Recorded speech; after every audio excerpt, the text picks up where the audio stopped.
말씀입니다. 디모데후서 1장 1절에서 8절까지 함께 교독하시겠습니다.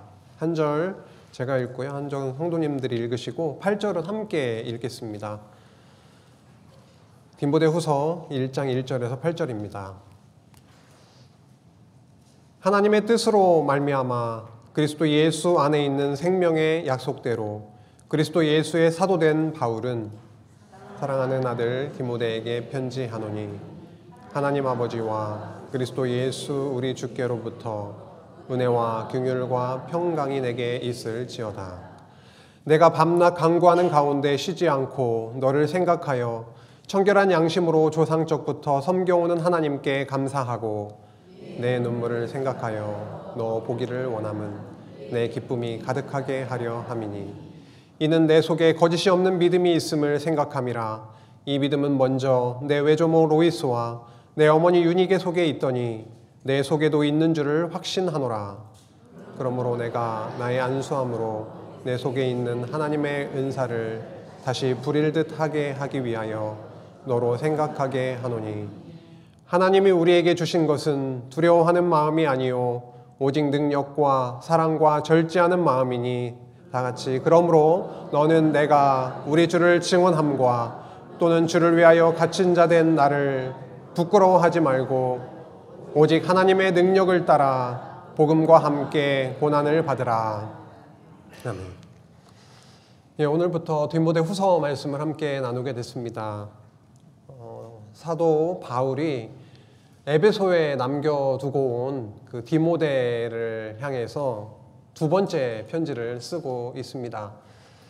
첫 번째 편지에 이어서 두 번째 편지를 쓸 수밖에 없는 상황이 분명히 있었습니다. 이제 죽음을 앞두고 있고 이제 유언에 가까운 서신을 띄우고 있습니다. 바울 서신은 여러 서신들이 있는데 디모데 후서는 서신들 중에서 가장 마지막에 쓰여진 죽음을 앞두고 전해진 서신이기 때문에 벌써 오늘 1장 1절부터 8절까지 읽는 간에도 느낌이 좀 다르셨을 겁니다. 그래서 어떠한 말씀을 하나님은 바울을 통해서 디모데에게 전달하게 하셨는지에 대해서 오늘 함께 나누고자 합니다. 1장은 복음 전파에 대한 당부의 말씀을 하고 있죠. 그 말씀을 보면은 고난을 받으라, 복음과 함께 고난을 받으라, 그리고 내게 너에게 전달한 아름다운 것, 그 복음을 지키라 라고 하는 명령의 그 권면의 말씀을 전하고 있습니다. 근데 그 말씀과 더불어서 나오는 그 글귀가 굉장히 중요하죠. 복음과 함께 고난을 받으라 라고 할 때 말씀과 함께 나온 내용이 하나님의 권능을 따라 라고 하죠. 하나님의 능력을 따라서 이렇게 나오고 있습니다.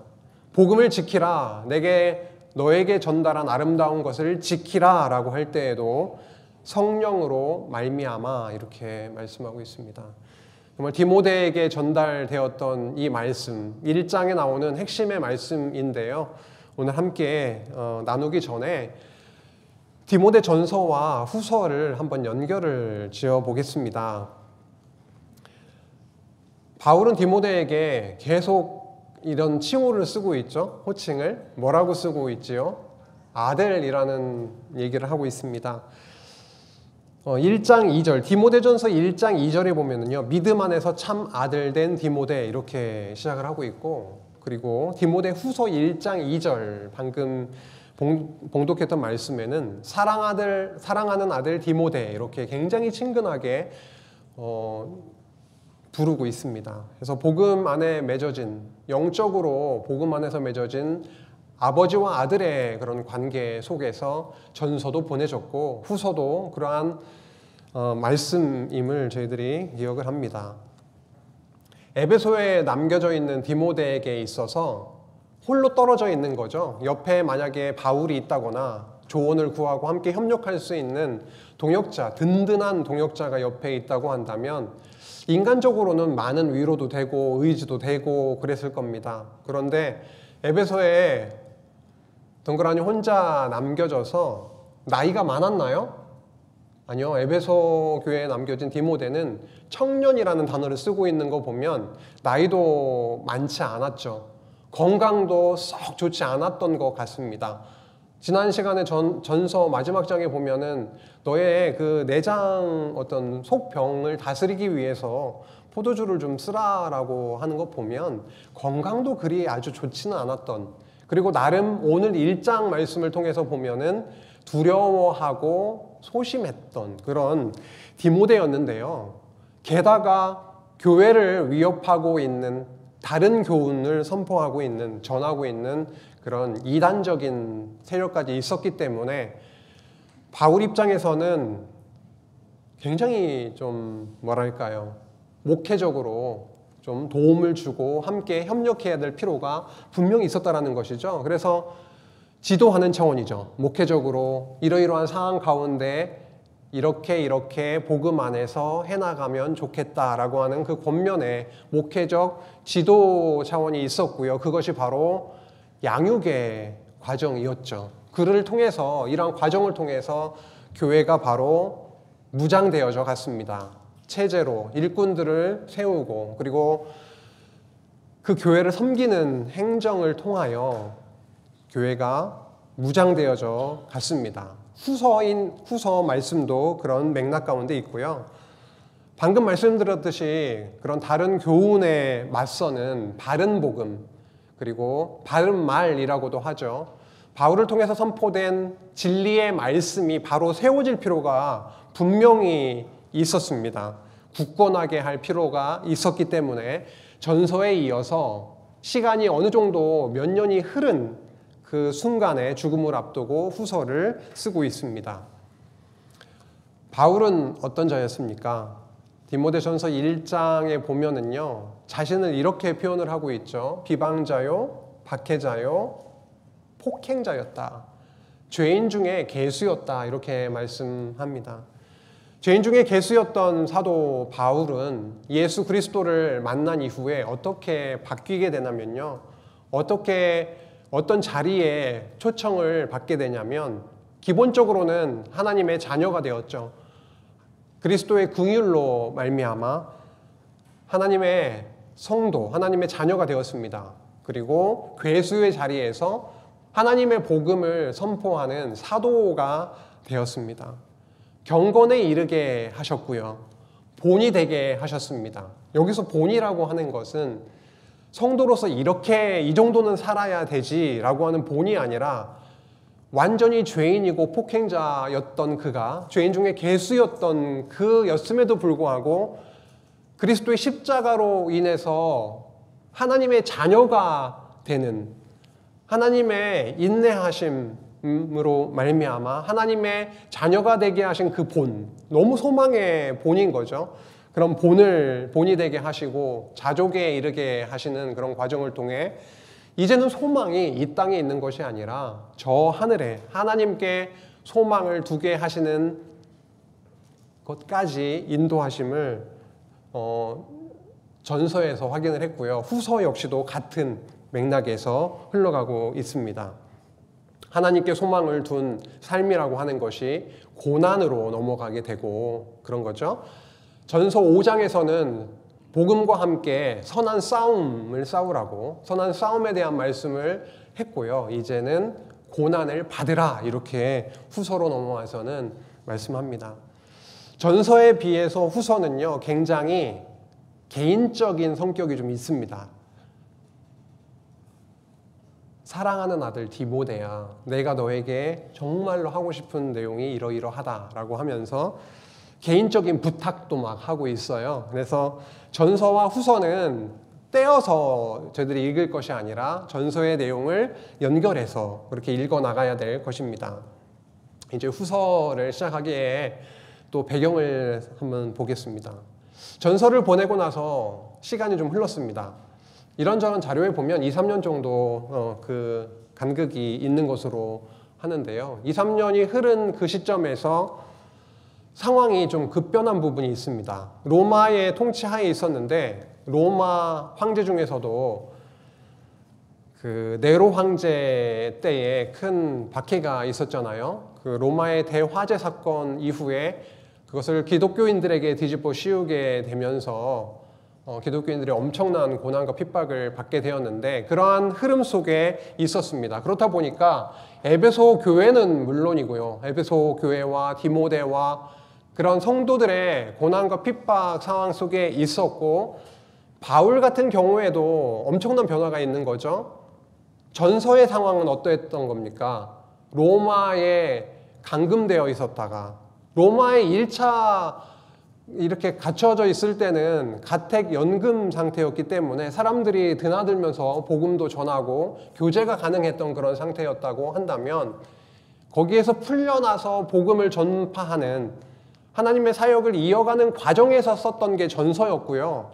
이제 후서 같은 경우에는 다시금 2차로 로마 감옥에 갇힌 상태입니다. 1차 때는 가택 연금의 상태였지만 2차 감옥에서는요, 지하 감옥에서 갇혀 있어서 전혀 교제도 할 수 없는 그런 상황 속에 있었죠.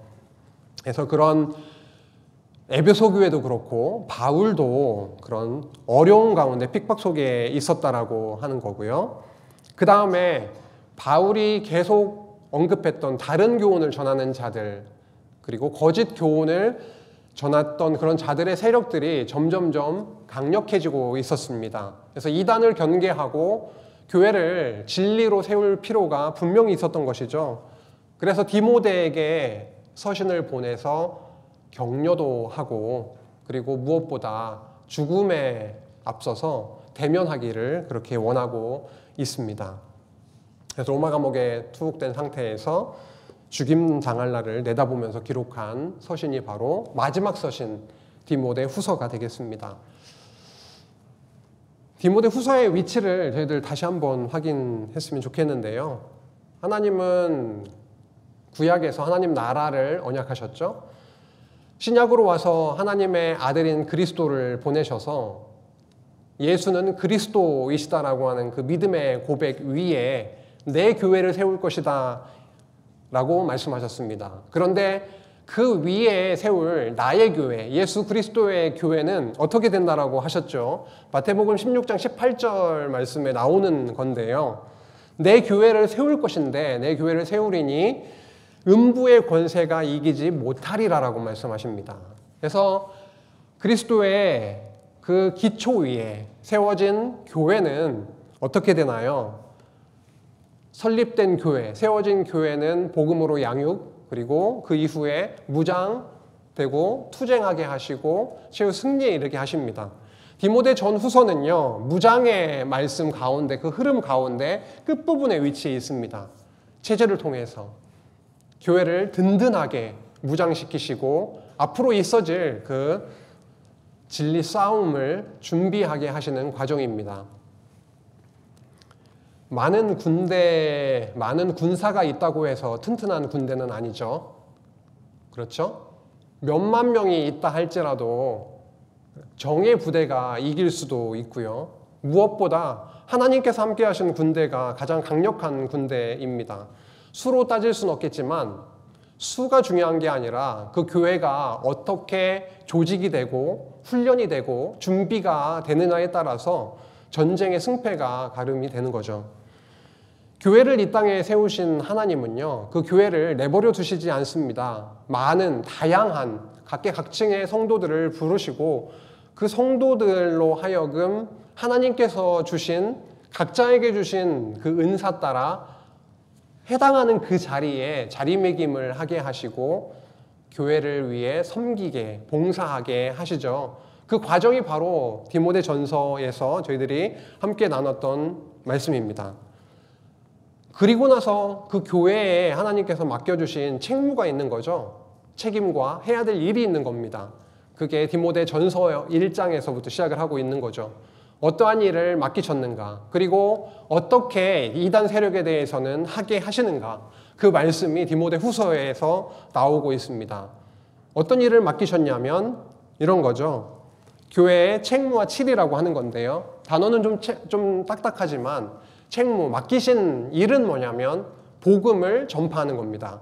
말씀을 수호하는 거죠. 복음을 전파하고 말씀을 수호하는 그 책무를 이 교회에 주신 겁니다. 우리 디모데에게 맡겨주신 겁니다. 근데 그 일을 우리가 합시다, 우리가 해냅시다, 이렇게 해내야 됩니다, 이렇게 말씀하시고 있지 않습니다. 방향성은 너무도 분명해요. 우리를 통해 이루실 건데 이렇게 이루게 하실 것이다라고 언약을 하고 계시는 거죠. 그리고 교회에 이단 세력이 들어왔을 경우에 하나님께서 어떻게 치리케 하시는지 이렇게 치리하게 하심을 디모데 후서 말씀을 통해서 저희들에게 보게 하십니다. 디모데 말씀을 교회 무장의 과정에서 이해해야 됩니다. 이해하는 게 해야 됩니다라고 말씀드렸는데요. 에베소서에서 디모데 후서까지 교회를 무장시키신다라고 하는 그런 말씀이 나오고 있을까요? 에베소서에서 그 6장에서 나오는 핵심 단어, 하나님의 무슨 갑주요? 전신갑주. 하나님의 전신갑주로부터 시작된 에베소서의 말씀이 디모데 후서까지 오는 과정에서 그러한 주제들이, 그러한 말씀이 계속 나오고 있었다라고 하는 거죠. 내가 교회를 무장하게 하시겠다. 너희들이 어떤 노력으로 교회가 무장되고 튼튼해지는 것이 아니라 하나님께서 내가 전신갑주를 입혀서 교회로 하여금 싸울 수 있는 준비를 해주겠다라고 하는 거죠. 에베소서에서 6장 11절에 하나님의 전신갑주 말씀이 나오고 있습니다. 빌립보서에 나아가면 군사라고 하는 단어가 나오고 있죠. 전신갑주를 입혀주셔서 군사로 만드셔서, 그리고 골로새서에 가면은요, 굳은 믿음의 생활의 말씀이잖아요. 긍휼과 자비와 겸손과 온유와 오래 참음을 옷 입고라고 합니다. 에이, 옷 입고라고 하는 단어를 여기다 갖다 붙이세요. 갑자기 너무 갖다 붙이는 거 아닌가요? 이렇게 말씀하실 수도 있어요. 그런데 여기에 보면 입으라라고 했을 때 입다라고 하는 헬라어 단어가 엔디오라고 하는 건데, 여기에서 보면 오래 참음을 온 입고라고 하는 단어를, 이 단어를 갖다 써요. 입다라는 단어가 여러 개가 없이 그냥 그 단어 여기다 쓴 거 아니에요? 이렇게 또 말씀하실 수는 있겠어요. 그렇죠? 그런데 계속 흐름이 있지 않습니까? 에베소서에서부터 흘러가는 그런 흐름이 있어요. 그리고 다른 옷이 아니잖아요, 여기에서요. 비싼 옷을 입고 좀 너덜너덜한 옷이 아니라 좀 그럴듯해 보이는 옷을 입고 이런 게 아니라 뭐라고 하고 있나요? 긍휼, 자비, 겸손, 온유, 오래 참음을 옷 입고. 하나님의 전신갑주라고 하는 것이 여러 그 비유로 하셨는데, 그죠? 하셨는데 결국 성도의 삶 가운데 교회를 무장해 나가시는 그런 과정에서, 굳은 믿음의 생활의 그런 성도를 이끌어 가시는 과정에서 어떻게 하시겠다라고 하는 거냐면 이러한 옷을 입히겠다라고 하는 겁니다.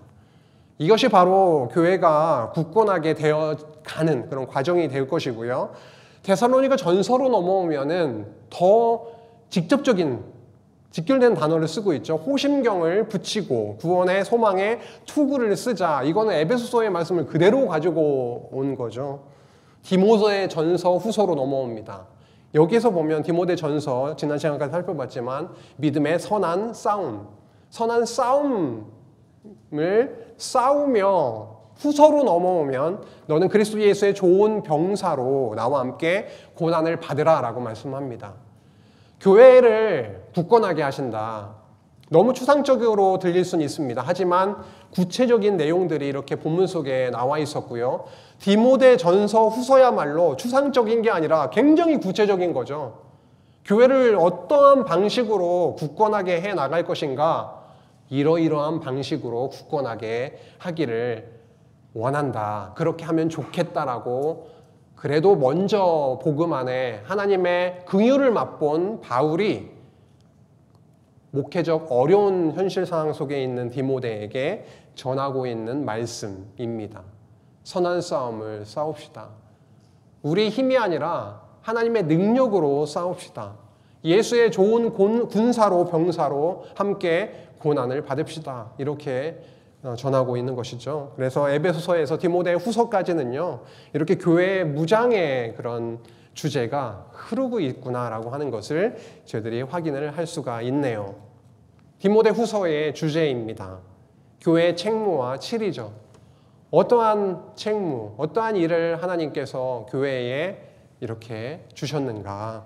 그것은 디모데 후서 1장 말씀에 의하면 다른 것이 아니라 복음을 전파하는 일을 주셨다라고 하는 거죠. 그리고 말씀을 수호하는 일을, 책무를 주셨다라고 말씀하고 있습니다. 그게 2장 21절까지고요. 2장 22절부터 4장 마지막까지는요, 교회 안에 있는 이단들, 그리고 불의한 그러한 것들을 치리하게 하시는 말씀입니다. 이단 세력이 침투에 들어왔는데 그냥 넋놓고 쳐다봐서는 되겠습니까? 그렇죠? 철저하게 참된 진리를 말씀의 검을 붙들고 하나님께서 주신 바른 진리의 말씀을 통해서 분명히 치리해 나가야 될 것이죠. 굉장히 단호하게 해야 될 부분입니다. 거짓된 이단을 징계하고 불의한 자들을 경계하는 그 일이 바로 교회 안에 하나님께서 맡겨주신 책무와 치리, 이 일을 통해서 교회를 튼튼하게, 굳건하게 무장시켜 나가시겠다라고 하는 언약의 말씀인 것이죠. 그래서 결국 이러한 과정을 통해서 이제 율법주의와 세속주의와 적그리스도와 투쟁케 하셔서 결국 신학교회를 최후 승리에 이르게 하시는 그 말씀이 신약 전체의 맥락 속에서 이해되는 디모데 전서 후서의 말씀입니다. 후서 말씀 함께 좀 살펴보겠습니다. 1장 1절에서 5절을 먼저 보시겠습니다. 사도 바울은요, 디모데에게 서신을 기록을 합니다. 마지막 인사를 하죠. 처음 인사를 하죠. 축원을 하게 되고요. 근데 그 앞부분에 정말 당신을 만나기를 원합니다. 면대면 좀 직접 만나기를 원합니다. 이 내용을 밝히고 있습니다. 1장 1절이네요. 하나님의 뜻으로 말미암아 그리스도 예수 안에 있는 생명의 약속대로 그리스도 예수의 사도된 바울은, 사도는 본인이 내가 자천해서 내가 사도가 되겠습니다, 지금부터 나를 사도로 불러주십시오, 이러지 않습니다. 사도 바울은 본인이 사도가 그냥 된 게 아니라 뭐라고 하죠? 하나님의 뜻으로 말미암아 되었다. 또 한 가지는요, 그리스도 예수의 사도이다 라고 하는 겁니다. 그런데 저희들이 어떤 누구에게 카톡을 보내거나 아니면 지금은 손편지는 아니지만 손편지를 일단 쓴다 그러면 굉장히 특별한 편지가 되는 거죠, 요즘은요. 손편지 써보신 적 별로 없으시죠? 근데 저도 별로 없는데, 연애할 땐 썼었는데 요즘은 쓰지는 않는데 거의 카톡이 있다 보니까. 근데 어떤 마음을 전하는 글을 쓸 때요, 처음에 한두 세 문장 안에 핵심적인 단어가 들어가는 건 당연하겠죠? 그렇죠? 그 지면이 무한정하지도 않는데 꼭 쓰고 싶은 말 중요한 단어를 앞에 쓸 겁니다. 근데 디모데후서 1장 1절에 들어가 있는 단어를 보면은요, 그리스도 예수 안에 있는 생명의 약속대로라고 하는 게 들어가 있습니다. 바울 서신에 보면은 이런 말씀은 굉장히 계속 나오는 거죠. 하나님의 뜻대로 그리스도 예수의 사도된 나 바울은, 이렇게 대부분 시작을 하고 있는데, 디모데후서 같은 경우에는 그리스도 예수 안에 있는 생명의 약속대로 이렇게 시작을 하고 있습니다. 사도 바울은 그리스도인들을 핍박했던 자죠. 예수를 핍박했던 자입니다. 예수를 그리스도로 믿는 그리스도인들을 죽이기 위해서 본인의 어떤 율법의 사도가 되어서 완전히 자기 의에 충천했던 자입니다. 그래서 내가 의로워질 수 있다라고 그렇게 생각했던 자였죠. 그래서 다메섹으로 가면서 그리스도인들을 잡아 죽이기 위해서 가면서 그 다메섹 도상에서 예수 그리스도를 만나게 됩니다. 완전히 엎어지게 되고요, 눈이 감겨지게 되고요, 완전 무능력한 상태로 그리스도께서 만드시고 그를 일으켜 세워서 이방인의 사도로 삼으셨던 겁니다. 참 생명이 너의 노력으로 율법의 행위로가 아니라 내가 너의 생명 참된 생명의 원천이다. 예수 그리스도 십자가의 은혜가 바로 생명이다 라고 하는 것을 깨닫게 해주십니다. 사도 바울 입장에서는요, 지금 디모데에게 어떤 내용을 전하기를 원하냐면 다른 게 아니라 생명 되신다. 생명이라고 하는 단어를 지금 전달하기를 원하고 있는 거죠. 그런데 디모데 후서 4장으로 가면은요, 1장 처음은 생명의 약속으로 시작을 하고 있지만 4장으로 넘어가면 전제와 같이 내가 벌써 부어지고 나의 떠날 시각이 가까웠다고 합니다. 죽음을 앞두고 있어요. 1장을 써놓고 2달 있다가 2장을 쓰고 2장을 써놓고 3달 있다가 3장을 쓰고 하지 않았었을 것 같아요. 쭉 써내려갔을 겁니다. 1장의 생명에 대한 약속을 얘기하면서 동시에 무엇을 바라보고 있는 거죠? 죽음을 바라보고 있습니다. 정말 해주고 싶은 얘기는 그리스도만 의지하고 그리스도가 우리의 생명 되시고 그리스도가 십자가에서 죽으셨지만 죽은 것으로 끝나는 것이 아니라 살아나셨다. 참 생명의 주 되신다. 내가 죽음을 앞두고 있다. 전제와 같이 이제 부어지는 제사요. 포도주나 기름을 부어서 제사를 드렸거든요. 조금 재물들의 피도 있고 수분도 있고 하다 보니까 조금 이렇게 불이 사그러져 가고 꺼져가는 그런 상태에 있어도 기름을 붓고 포도주를 부었을 때 다시 와 이렇게 불이 되살아나면서 완전히 소화되고 하나님께 헌신된 완전히 드려지는 그 제사, 온전한 제사로 나아가게 하시는 그 전제로 내가 완전히 소멸되고 드려질 때가 이제 가까이 오고 있다라고 하지만 이게 나는 너무 아쉬워. 나는 죽기 싫어. 너와 좀 계속 더 살고 싶어가 아니라 내가 이렇게 죽음을 앞두고 있음에도 불구하고 내 안에 하나님께서 주신 정말 확실한 건 뭐냐면 영원한 생명이 있다고 하는 것입니다. 1장 1절부터 그것을 말씀하고 있습니다. 생명의 약속대로 내가 이 귀한 것을 나에게 깨닫게 하셨고 겪게 하시고 주셨기 때문에 디모데야, 나의 사랑하는 디모데야, 내가 바로 그냥 사도가 아니라 예수 그리스도의 안에 있는 생명의 언약대로 약속대로 세움을 받은 사도다라고 하면서 사랑하는 아들 디모데에게 편지하노니 하나님 아버지와 그리스도 예수 주께로부터 은혜와 뭐요? 긍휼과 뭐요? 평강이 내게 있을지어다라고 합니다. 또 많이 읽었던 단어가 나와요. 인사말에서 은혜와 평강은 다 나오잖아요. 제가 좀 다 확인을 해봤어요. 로마서, 고린도 전후서, 갈라디아서, 에베소, 빌립보, 골로새, 데살로니가 전후, 디모데 전후 이렇게 가잖아요. 처음에 다 나오는 게 뭡니까? 은혜와 평강이 있기를 원하노라라고 하는 건 공통적으로 다 나온다고요. 그런데 너무 특별해요. 디모데 전후서를 보면은 뭐가 들어가 있죠? 긍휼이 여기만 들어가 있어요. 그러면 의도된 거 아니겠습니까?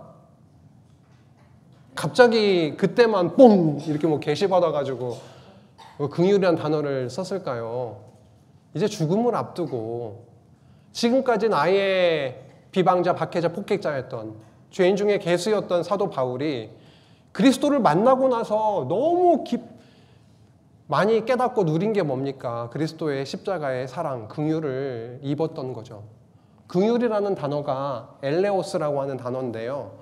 헬라어 엘레오스는 히브리어, 구약 성경에서 그렇게 여러분 성도님 많이 들어보셨던 헤세드라고 하는 언약적 사랑, 헤세드라고 하는 단어의 역어입니다.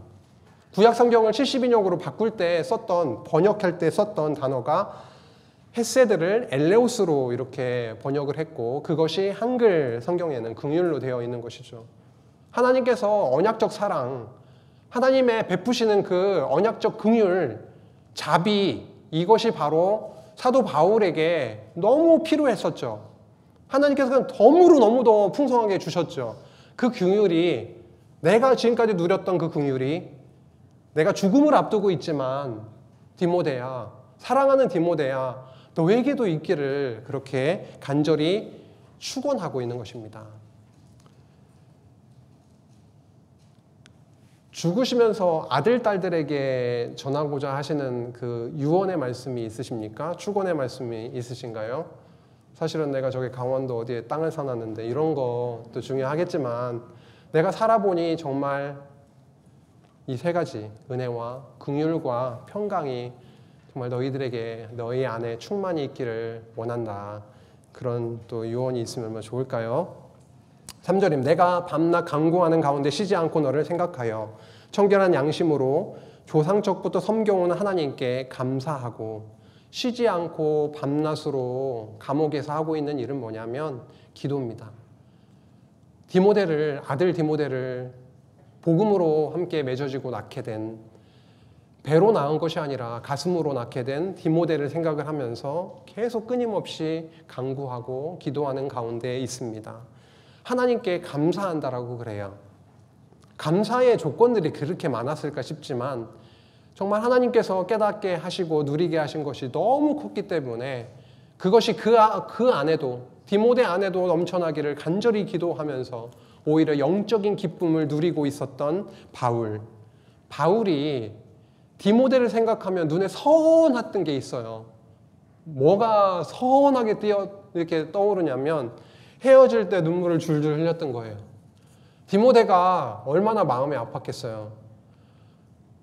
자기와 좀 더 옆에 있으면서 가르침도 더 주시고 목회적인 사역에 있어서도 큰 도움을 주시면 선배가 동역자가 있으면 얼마나 더 좋았겠어요. 그런데 이제는 떠나야 되는 그런 상황 속에서 헤어져야만 했죠. 그때 디모데가 흘렸던 사도 바울을 이렇게 바라보면서 눈물을 흘렸던 게 계속 생각이 나는 거죠. 내 눈물을 생각하여 너 보기를 원한다라고 합니다. 만나기를 원한다라 그래요. 4장 9절에서 4장 21절 그 9절과 21절을 보면 이런 말씀이 나오네요. 너는 어서 속히 내게로 오라. 너는 겨울 전에 속히 오라. 내가 지금 춥다. 지하 감옥에 갇혀 있는데 습하고 추우니 내가 누구의 집에 맡겨둔 나의 겉옷을 좀 빨리 가지고 왔으면 좋겠다. 그렇게 보기를 원합니다. 왜요? 단순히 추워서요? 아니요. 디모데의 마음 아파하며 흘렸던 눈물이 생각나기도 하고 무엇보다 그것도 중요하고요. 더불어 누구의 기쁨이요? 내 기쁨이요. 사도 바울이 뭐가 지금 굉장히 큰 기쁨이 될 거냐면요. 디모데를 만나는 거예요. 가슴으로 복음 안에서 함께 맺어진 아들 디모데를 만나는 것이 그에게는 너무 큰 기쁨이 된다라고 하는 거죠. 안 다가오세요? 엊그제 1박 2일로 다녀오셨는데 권사님들 믿음 안에서 맺어진 형제 자매가 얼마나 이렇게 기쁨이 되세요. 그렇죠? 기쁨 가운데 편안한 가운데 다녀오신 그 모임도 너무 기쁘고 그런데 핍박과 고난 가운데 있는 사도 바울에게 있어서 디모데를 다시금 만나게 되는 것은 그에게 있어서는 마지막이 될 수도 있고요. 너무 큰 기쁨이 되겠죠. 내 기쁨이 가득하게 하려 합니다. 좀 너를 보기를 원한다라고 그러면서 이는 왜냐하면 내 속에 거짓이 없는 믿음이 있음을 생각하기 때문이다라고 하는 겁니다. 믿음 안에 맺어진 관계가 아니면 뭘 그렇게 보기를 원했겠어요. 근데 내 안에 분명히 하나님께서 주신 그 믿음이 있기 때문이다. 있다고 내가 믿기 때문이다 라고 하는 건데요. 그 믿음이 어디서부터 이렇게 전해진 거냐면 외조모, 그렇죠? 외할머니 로이스 그리고 그의 어머니였던 유니게 속에서 있었던 그 믿음이 디모데 너에게도 전달되고 네 안에도 있는 줄 내가 확신하는데 그 믿음 때문에 나도 그 믿음 때문에 이런 상황 가운데 있는데 함께 보기를 그렇게 원한다라고 하면서 축원하고 보기를 원하는 내용이 이렇게 1장 1절에서 5절까지 나왔습니다. 바울은 디모데를 생각하면 그러한 눈물도 생각나고 그래서 만나기를 원하고 그것도 중요한 거지만요. 정말로 디모데에게 바라고 그렇게 되었으면 하는 그런 간절한 마음이 있었는데 그것은 뭐냐면요. 에베소 교회 목회 그런 환경 속에 있는 그 에베소 교회에 있는 디모데 안에 하나님께서 안수받을 때에 장로회 회에서 안수받을 때 받았던 그 은사, 하나님께서 목회를 위해서 주셨던 특별한 그 은사가 다시 불일듯 다시 일어나서 복음과 함께 고난을 받게 되기를 간절히 원했거든요. 그 내용이 나오고 있습니다. 그러므로 내가 나의 안수함으로 그때 장로의 회에서 내 속에 있는 은사, 곧 장로의 회에서 안수받을 때에 받은 것 그 은사를 가볍게 여기지 말라라고 디모데 전서에 나왔었는데요. 그 때에 사도 바울이 함께 있었던 거죠. 내가 나의 안수함으로, 혼자 안수했다라는 것이 아니라 함께 회에서 안수했던 건데 그 안수함으로 내 속에 있는 그 하나님의 은사, 그 카리스마를 다시 불일듯하게 하기 위해서 너로 생각하게 한다. 한번 잘 들어봐라. 하나님께서 내 안에 주셨던 그 은사가, 그 카리스마가 있지 않느냐. 근데 하나님께서 저희들에게 주신 은사가 무엇인지 확실하게 아세요? 성도님들, 각자의 은사는, 나의 은사는 이거야. 여기 한 3가지 이렇게 적어보라고 하시면 적으실 수 있으세요? 그러신 분들도 있으실 겁니다. 아, 하나님께서 나에게 주신 은사는 확실히 이거야. 근데 저도 잘 모른다고 하면 이상한 거지만 어쨌든 그럴 수는 있잖아요. 누구든.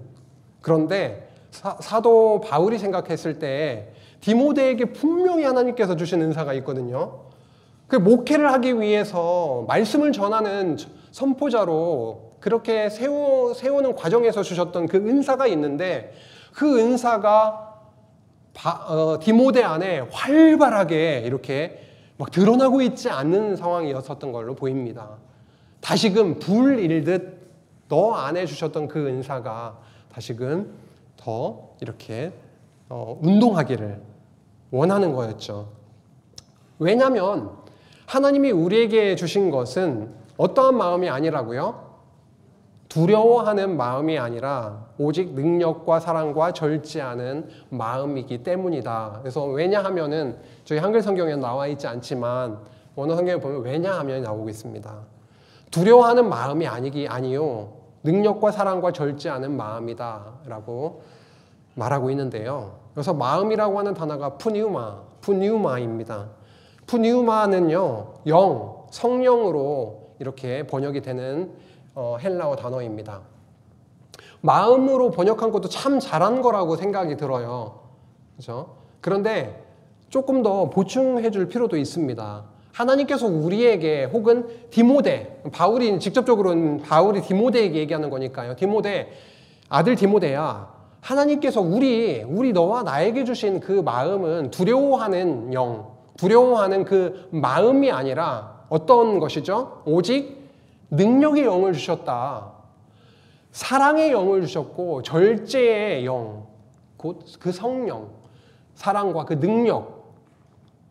목사님 자주 말씀하시는데 이게 다이너마이트의 그 어원이잖아요. 그렇죠? 능력과 사랑과 절제의 영, 그 성령께서 함께 하시는 그 마음을, 그 영을, 성령을 주셨는데 너가 지금 두려워하지 않았으면 좋겠다라고 하는 것이죠. 주신 은사가 더 이렇게 두려움을 떨쳐내고 더 하나님을 의지하는 쪽으로 가게 되기를 원한다. 하나님께서 우리 안에 담아주신 그 영, 그 성령은 두려움에 떨게 만드는 영이 아니지 않느냐. 그분은 능력이 있다. 사랑이 충만하시다. 그리고 지도자에게 있어서 절제하는 것까지도 인도하시는 그 영을 주셨는데 더 이렇게 함께 담대하게 나아가게 되기를 원한다라고 하는 거죠. 그러므로 너는 내가 우리 주를 증언함과 또는 주를 위하여 갇힌 자 된 나를 뭐 하지 말라라고 합니까? 부끄러워하지 말라라고 하는 겁니다. 오직 하나님의 능력을 따라 복음과 함께 고난을 받으라 이렇게 말씀합니다. 왜 부끄럽죠? 부끄러울 만도 한가요? 디모데 입장에서? 디모데 입장에서 주를 증언하고 있는 것, 사도 바울이 예수 그리스도 주를 증언하고 있는 것, 그리고 사도 바울이 갇혀 있는 것 자체가 부끄러울 수 있겠죠. 왜요? 주, 예수 그리스도에 대해서 말하고 있는 그 핵심의 복음의 핵심이 무엇이죠? 죄인들이 달리는 십자가, 나무의 형틀에 매달려서 죽임당하는 내용, 물론 부활도 있고요. 그 내용과 함께, 그리고 그것을 전하고 있는 사도 바울은 어떤 상태죠? 어디에서 능력 있는 위치에 있는 게 아니라 완전히 로마 감옥에 갇혀 있는 상황이었기 때문에 부끄러워할 만도 하죠. 그런데 그게 아니라 우리에게 주신 그 마음, 그 영은 부끄러워하는 영이 아니라 능력과 사랑과 절제하는 영, 그 마음이지 않느냐라고 하면서 복음과 함께 고난을 받으라라고 말씀하고 있습니다. 그런데 앞에 오직 하나님의 능력을 따라 복음과 함께 고난을 받으라라고 말씀하고 있죠. 사도 바울이야말로 고난으로 말하면 어느 누구보다 많은 고난을 당했습니다. 서신서 곳곳에 어느 정도의 고난을 받았는지가 너무 자세하게 나와 있는데, 그것은 바로 사도 바울의 능력으로 감당해낸 그 복음이 아니라 하나님께서 함께 하심으로, 성령께서 주시는 그 능력으로 감당을 하게 하셨던 고난이죠. 나의 능력으로는 감당해낼 수 없었던 그 고난이었지만 오히려 고난 뒤에 주신 크신 은혜, 내가 약하고 무너지는 그런 상황 가운데 있었던 그 많은 고난, 그것이 그 고난을 통해서 오히려 하나님의 은혜를, 하나님의 능력을 체험하고 하나님의 살아계심과 긍휼, 그것을 풍성하게 내가 누렸기 때문에 복음과 함께 고난을 받으라라고 말씀할 수 있었던 거죠. 그런데 이 말씀을 저희는 어떻게 받아야 되나요? 하나님의 능력을 따라 복음과 함께 고난을 받으라라고 하는 그 말씀을 저희는 어떻게 이 말씀을 받아야 되나요? 어떠한 고난이 저희들에게 있습니까? 중국에 가도 고난이 있죠. 그리스도인들이 당하는 고난이 있죠. 인도에 가도 어떤 지역은 완전히 부족 간의 전쟁을 통해서 완전히 죽임당하는 그런 경우도 있고요. 어떤 아프리카 특정한 국가에 가도 완전히 화형을 시켜버리더라고요. 그 부족에서 만약에 그리스도인이 되면. 그런 물리적인 고난이 지금도 우리는 아니어도요, 곳곳에 있기도 합니다. 첫째는 물리적인 고난 이야기이죠. 이 당시에는. 근데 지금 우리는요, 대한민국에 살고 있는 우리들에게는요, 어떤 고난이 있으세요? 내가 그리스도인인 것 때문에, 복음을 이제 맛보고 그리스도인이 된 것 때문에 당하고 있는 고난은 무엇이 있으세요? 별로 없는 것 같은데요? 있으세요? 별로 없는 것 같아요. 물론 요즘 내가 크리스찬이야 라고 하는 게 밝혀지면 그것도 참 웃긴 얘기이긴 한데요. 그 현실적으로 좀 어려운 이야기이기도 하겠네요. 당사자에게는요. 내가 그리스도인인 것을 밝히면 내가 받게 될지도 모르는 그런 불이익이 무서워서 그리스도인이다라고 하는 것조차도 밝히지 않는 경우도 있다고도 해요. 그것을 넘어서서요, 저희에게 정말 이러한 고난이 있지는 않은데 우리에게 있어서 고난은 어떻게 이해해야 될까 좀 고민을 하게 됩니다. 근데 어떤 고난을 생각을 하게 되시나요? 어떨 때 내가 힘들고 고난 가운데 있다라고 생각을 하세요? 몸이 아플 때, 경제적인 어려움이 있을 때, 그것도 좀 외부적인 어떤 그런 거라고 생각을 하게 되는데요. 어떨 때 나는 너무 힘들게 되는 거죠? 우리는 언제 많이 힘들고 고난이라고 생각을 하는 거죠?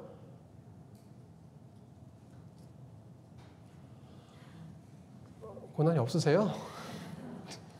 참 좋다고 표현을 해야 될까요? 우리가 고난이 별로 없다는 게. 어떤 게 힘드세요, 권사님? 그러니까요. 얼마나 힘든가요? 마음대로 안 될 때. 내 자존심에 스크래치 나는 거. 얼마나 힘든 일인가요, 그거. 밤도 못 주무시죠, 밤에 잠도. 내가 왕이 돼 있다 보니까 내가 모든 걸 다 휘젓고 싶은데 되지 않을 때, 그렇죠? 나를 드러내고 싶은데 잘 안 될 때, 몸이 아프시면 왜 힘드시죠? 물론 그거를 넘어서는 복음이 있죠. 그래서 그것을 이겨내게 하시는데요. 사실 저는 어디 조금 아프면은 되게 좀 엄살을 좀 피는 편이거든요. 좀 싫어하는 사람이 있긴 한데 어쨌든 좀 엄살을 피는 편인데 왜 이게 아파서 엄살을 피우고 이게 왜 나한테 스트레스가 되고 어려움이 되는가 좀 파고 들어가 보니까요. 죽을까 봐이더라고요. 죽을까 봐. 저도 큰 수술을 한번 받아봤거든요. 배를 이만큼 찌는 수술을 받아봤거든요. 그래서 하나님 다시 한번 배를 크게 찢는 경우는 없게 해주세요. 빨리 죽고 싶지도 않거든요. 그래서 하나님 저는 좀 먼저 받았으니까 큰 수술을 이제는 좀 크게 개복하는 일은 없게 해주세요. 왜 그런 생각을 할까요? 죽는 게 두려워서요. 사실 육신의 죽음을 생각하면서도 이렇게 스트레스를 받는데 사실 저희들에게 진짜 고난과 어려움은 내 자신이 죽어나가는 과정이더라고요. 그리스도와 함께 연합하여 십자가에 죽임당하고 다시 살아나는 것을 믿는다라고 이 입은 살아가지고 우리가 고백은 잘하는데 사실 육신을 조금 겸하여 입고 있는 우리가 실생활 속에서 내가 좀 하나님 앞에서 낮아지고 내 제자리로 찾아가는 그 과정이 왜 그렇게 힘든가요? 그 인정하면 끝나는 건데 나는 이렇게 무능하고 죄인입니다. 십자가의 은혜 아니고서는 저는 살아갈 수 없네요. 저도 바울과 같이 비방자요, 박해자요, 폭행자였네요. 죄인 중에 개수였습니다라고 하는 그 은혜의 고백, 이것이 나오게 하시기까지 하나님께서 인도하시는 그 죽어가는 내 겉사람이 죽어가는 그 과정이 정말 큰 고난이긴 하더라고요. 그 과정에서 하나님이 우리들에게 말씀하시는 거라고 이해를 해도 일면 좀 소위 적용이 되지 않을까 싶습니다. 저희가 뭐 말씀을 읽고 이렇게 살아야 됩니다, 저렇게 살아야 됩니다라고 하는 그런 적용은 아닐지라도 우리에게 있어서의 고난은 무엇일까라고 하는 것을 다시 한번 저희들 이 말씀을 통해서 좀 확인해 봅니다. 복음과 함께 고난을 받으라라고 하는데 고난을 우리가 충분히 기꺼이 고난을 받을 수 있는 그 이유가 있을까요? 그 고난은요, 하나님의 능력을 따라 받는다라고 했습니다. 우리가 받을 수 있다라고 한 적이 없어요. 성경은 하나님의 능력을 따라 고난을 받아라라고 해요. 그것도 복음과 함께요. 그럼 복음이 무엇인지를 알아야 되겠는데 1장 9절에서 10절 사이에 나오는 그 복음은요, 행위대로 너희들을 하나님의 자녀로 그렇게 삼아 주신 것이 아니라 하나님의 영원전 하나님의 뜻대로 너희들의 행위와 조건 어떠한 것도 고려치 아니하시고 일방적인 하나님의 뜻하심, 그 긍휼, 하나님의 영원전 예정하심으로 영원 전부터 그리스도 예수 안에서 우리에게 은혜를 주셨는데요. 그 은혜대로 우리를 구원해 주셨다라고 하는 그 말씀, 이 복음이 바로 우리로 하여금 이 복음과 함께 하나님의 능력을 따라서 그렇게 고난을 받으라라고 말씀하고 있습니다. 갈라디아서 2장 16절에도 나오게 되는 거죠. 의롭게 되는 것이 다른 어떠한 것, 율법의 행위로 인해서 그게 아니라 그리스도를 믿음으로써 의롭다함을 얻으려 함이라. 율법의 행위로서는 의롭다함을 얻을 육체가 없느니라 라고 말씀하고 있습니다. 은혜로 이 땅에 나타나신, 초림하신, 성육신하신 우리 주 그리스도 예수의 나타나심으로 말미암아 십자가에 달려 죽으시고 부활하심으로 사망을 패하시고 생명과 섞지 아니할 것을 드러내신 그 십자가의 복음, 그 복음과 함께 하나님의 능력을 따라서 고난을 받으라라고 바울은 디모데에게 강력하게 그렇게 전달하고 있습니다. 그렇게 되기를 간절히 소망하는 거죠. 기도하고 있는 거죠. 중요한 거는 그러한 저희들도 그렇죠. 그런 마음이 우리 안에 하나님께서 주셔야 그게 가능해질 텐데 참 하나님께서 우리의 마음을 그쪽으로 이렇게 집중하게 해주시기를 간절히 바랄 뿐입니다. 복음을 위해서 세움을 받았죠. 누구요? 바울도요. 그리고 디모데도.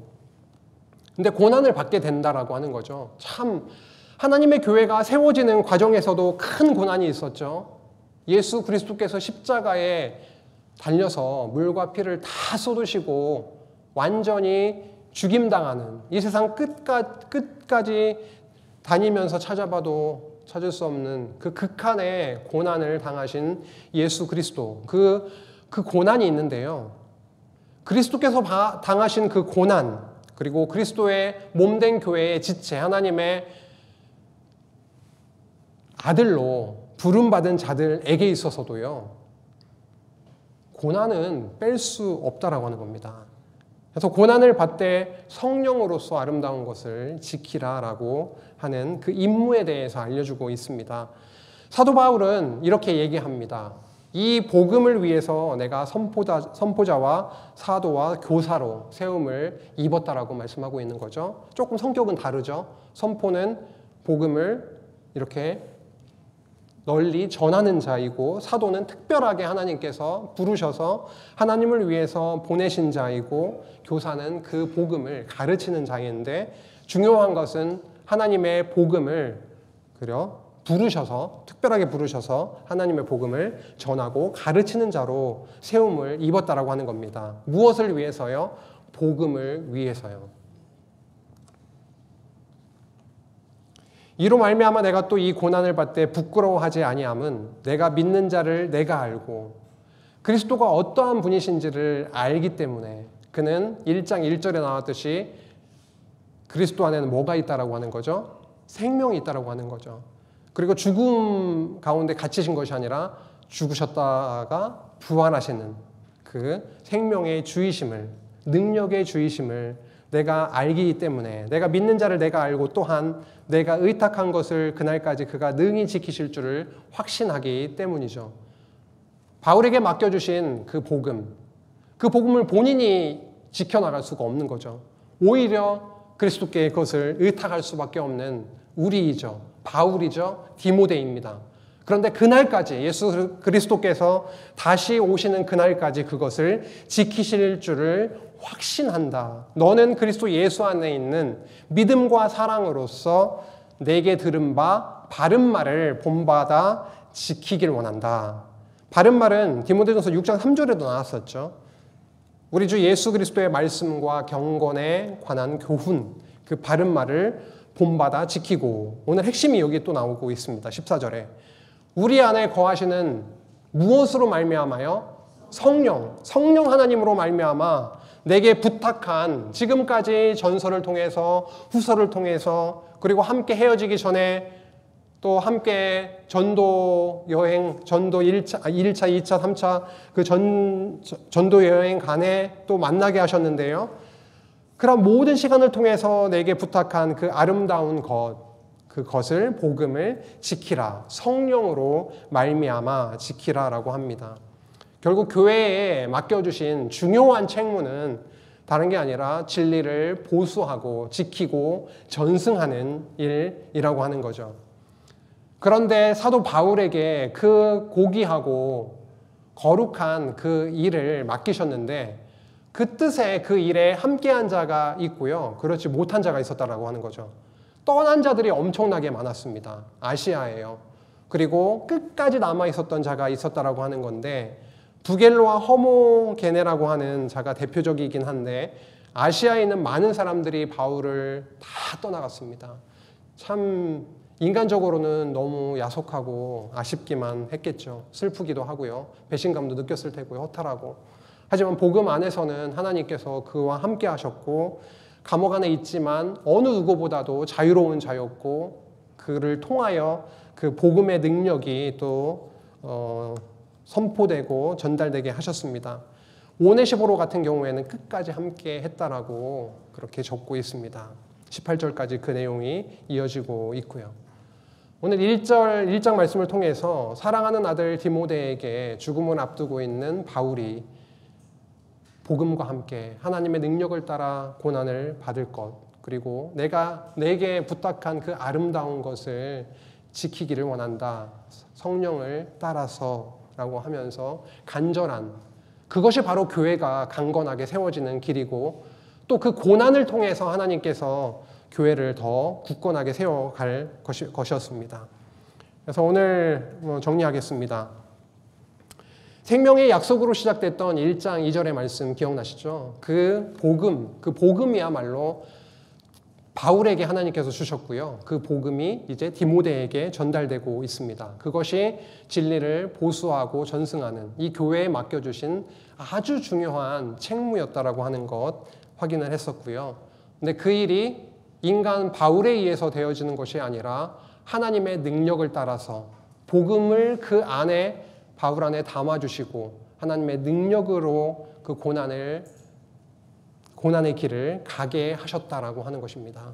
하나님은 어디에 국한되시고 방해받으시는 것이 아니라 하나님의 온전하신 능력으로 십자가에서 보여주셨던 그 고난을 이기신 그 능력으로 사도 바울 안에 언제나 함께 하셔서 그 능력으로 복음과 함께 끝까지 고난을 받게 해 주셨고요. 이기게 해 주셨고 무엇보다 중요한 것이 또 내주하시는 바울 안에 보내주셨던 그리고 우리 안에 보내주신 그 성령 하나님의 능력, 그 하나님으로 성령으로 말미암아 그 복음 아름다운 그것을 지켜나가게 하셨다라고 하는 것입니다. 저희들에게 이러한 귀중한 일을 맡겨주셨고요. 근데 그 일을 우리가 해나가시는 것이 아니라 꺼지지 않는 등불처럼 다윗에게 언약을 하시고 그 다윗 왕가의 등불을 꺼지지 않게 이렇게 인도하셨던, 섭리하셨던 여호와 하나님의 그 능력이 지금 우리 신약교회 안에도 우리 안에도 여전히 역사하셔서 계속 교회 안에 담아주신 그 교회가 바로 하나님의 교회인데 진리의 기둥과 터인 그 교회 안에 담아주신 그 복음 진리를 끝까지 하나님께서 어떻게 해요? 그날까지 예수 그리스도께서 오시는 그날까지 지키시고 하나님께서 승리케 하실 것을 디모데 전서 1장 말씀을 통해서 저희들에게 확인하게 해주셨습니다. 저희들의 능력으로는 될 것이 하나도 없습니다. 복음 안에서 하나님의 능력을 저희들 더 확인하기를 원하고요. 우리의 약함 그리고 고난이야말로 우리의 겉사람이 죽어지는 그런 과정이기 때문에 십자가의 그 능력, 십자가의 복음을 저희 삶 속에서 성령께서 함께 하셔서 리얼하게 느끼고 깨닫고 하나님이 주시는 하나님이 우리로 강건케 하시고 싸워나가게 하시는 그 현장에서 하나님께서 주시는 승리가 우리 안에 있기를 간절히 소망합니다. 기도하시겠습니다. 하나님 아버지 감사합니다.